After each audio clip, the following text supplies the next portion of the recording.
ଆଲୋକ ଆସିଲେ ଅନ୍ଧକାର ରହିବ ନାହିଁ। ଏବଂ ଧ୍ୟାନ କରି ଯେ ବାସ୍ତବରେ ସାଧନା କରି କରି କରି କରି କରି କରି କରି କରି ଯିଏ ଚାଲିଥବ, ପ୍ରତ୍ୟେକଟି ମୁହୂର୍ତ୍ତରେ ତାର ରୂପାନ୍ତରିତ କ୍ରିୟା ହେଉଥବ। ସେ ନିଜକୁ ଜାଣିପାରିବ ମୁଁ ମାନସିକ ସ୍ତରରେ କେତେ ଡେଭଲପ୍ କଲି। ଏବଂ ସେ ଯିଏ ସମୀକ୍ଷା କରୁଥବ ସେ ଦେଖିପାରିବ ସତରେ ମୋ ମନ ସବୁଥିରୁ ନିବୃତ୍ତ ହେଇଯାଉଛି।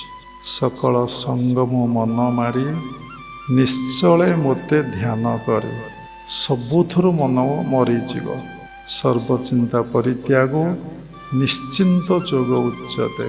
ସବୁ ଚିନ୍ତାରୁ ପରିତ୍ୟାଗ କରି ନିଶ୍ଚିନ୍ତରେ ସେ ଯୋଗ ଅଭ୍ୟାସ କରିବ। ଯୋଗ ଅଭ୍ୟାସ ଅର୍ଥ ହଠ ଯୋଗ ନୁହେଁ। ସେ ଯୋଗ ଅଭ୍ୟାସ କରିବ ନିଜର ଆତ୍ମାକୁ, ଜୀବାତ୍ମାକୁ କିଭଳି ଭାବରେ ପରମାତ୍ମାଙ୍କ ସହିତ ମିଳନ ଏକକାର କରେଇଦବ।